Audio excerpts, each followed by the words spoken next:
Kwa sababu unajua kanisa hii ni kanisa ya mtaratara, na Kenya pia inahitaji mtaratara. Ama namna gani?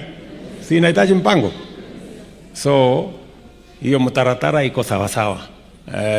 Saa hizi tumepanga yale tulikuwa na matatizo kidogo ya kiuchumi, sio Kenya peke yake, sehemu zingine zote, lakini sasa tumepanga vizuri. Tumejaribu kukwepa ile matatizo tulikuwa nayo. Sasa Kenya uchumi iko dhabiti. Mpango sasa ndio hiyo.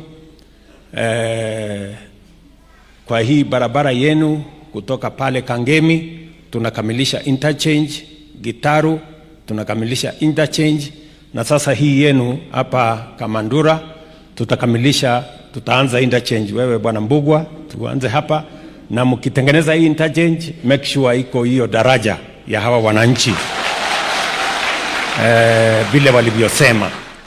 Nia yangu ni kujenga hii taifa letu la Kenya vile mlinipatia nafasi, na nitahakikisha ya kwamba kila sehemu ya Kenya inajengwa, kila sehemu ya Kenya.